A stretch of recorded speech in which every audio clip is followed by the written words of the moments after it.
Hey everybody, Cinephile Mike here, and it is season 4 of awards season reviews, counting down to the 98th Academy Awards with 98 reviews in 98 days. Quick reminder before we dive in, make sure you hit that subscribe button so you don't miss a single day of these reviews coming your way. It is our 9th theme week, and it is Craft Week. We're dedicating this to the films that are in the running for all of those craft awards: editing, costumes, makeup and hair, all the things that have delighted our senses. Some are up for the Oscars, some are up for the BAFTAs, some are up elsewhere, and we're going to get into all of that. Moving right along, today I am looking at Marvel Studios' Thunderbolts, or, depending on your preferred title, The New Avengers.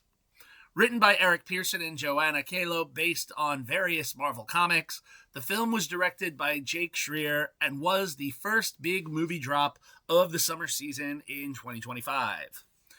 Thunderbolts opens by centering on Yelena Belova, once again played with confidence and emotional weight by Florence Pugh, as she works in the shadows for CIA Director Valentina de Fontaine, played by Julia Louis-Dreyfus, a welcome addition to the MCU.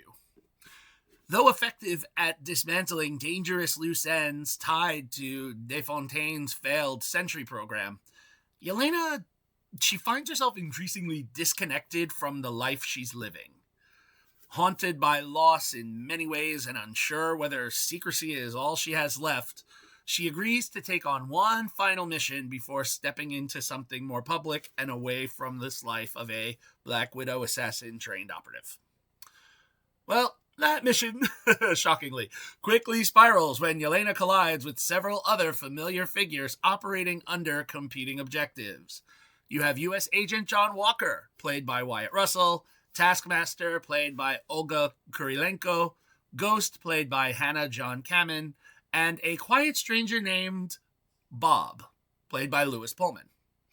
What begins as a standoff reveals itself to be a calculated trap, forcing this uneasy group into an alliance for survival.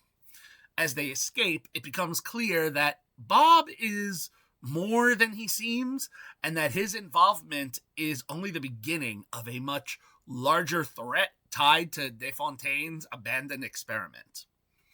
Running parallel to this chaos is Bucky Barnes, the Winter Soldier, played by longtime mainstay Sebastian Stan, now attempting to operate within the system as a newly elected official, determined to expose De Fontaine's actions through impeachment hearings. As these paths converge, the reluctant team is pulled together, eventually adopting the name Thunderbolts in a moment that speaks to their shared messy history, also thanks to the addition of the Red Guardian himself, played by David Harbour. With New York at risk, why is it always New York? And Bob's transformation escalating beyond anyone's control, the group must confront both an external danger and the personal demons that they have been avoiding. Look, it's no secret that Marvel Studios has been struggling to regain its footing since Avengers Endgame, delivering a mix of high points and frustrating misfires. What makes Thunderbolts feel different is how intentionally it really strips things back. The script avoids bloated mythology and endless setup and, disposable villains, and instead focuses on a group of anti-heroes who are, quite frankly, their own biggest problem. And these are some of the characters that we enjoyed in some of those earlier properties. By keeping the plot relatively simple, the film gives its characters room to breathe and, surprisingly, to actually matter. Anchoring the film around Florence Pugh proves to be a very smart move. She brings a depth and maturity to Yelena that elevates the entire ensemble, turning what could have been a sarcastic side character into the emotional core of the story. Her grief feels earned, her humor lands naturally, and her sharper moments cut just enough. The supporting cast works well alongside her, gradually forming a team dynamic that recalls Guardians of the Galaxy, but with a little bit less quippiness, a little more angst, and a much heavier emotional undercurrent. Director Jake Schreier, only with his third feature film, delivers something very confident and very refreshingly grounded, more akin to the Phase 1 MCU entries, that we got, like Iron Man, Captain America, the First Avenger, films that had more depth than the recently overstuffed installments we got, with a few exceptions, and I don't want to get into every Phase film. There's, like, too many to get into right now. But in Thunderbolts, flashbacks are used effectively to deepen characters we thought we already knew, while newer faces are given just enough shading to make them compelling. The result feels like an anti-Marvel movie, one driven by character rather than spectacle. And for the first time in a while, the setup for what comes next actually feels exciting, which is what we got a little bit with Fantastic Four, which I reviewed earlier this season. Now, let's talk box office and awards. While this one hoped for the numbers, it underperformed at the box office, making $190,274,328 domestically and $192,162,589 internationally, for a worldwide total of $382,436,917. However, this was one of the better reviewed Marvel films in a while, with 382 critical reviews giving it an 88% on the tomato meter, and over 10,000 audience reviews giving it a 93% on the popcorn meter.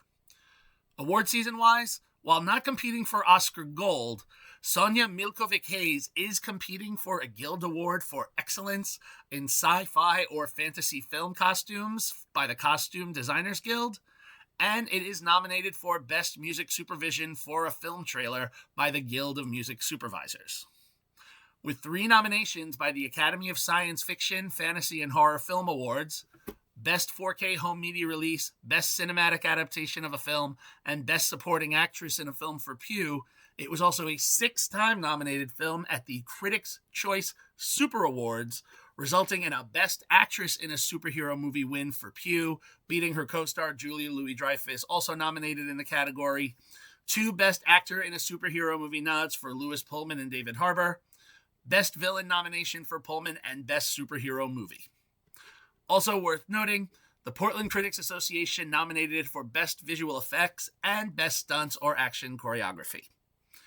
Where do I land? I was very excited for this one. It delivered for me. It was a very strong 4-star film. Not quite 5. 4.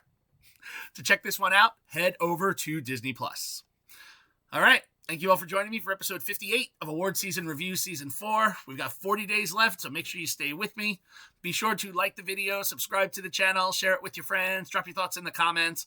You can follow me on all social platforms on Letterboxd, and of course, head over to my website, cinephilemike.com, for even more movie reviews and movie goodies. I'll be back tomorrow with the next review, but until then, this is Cinephile Mike saying take a break and watch something new.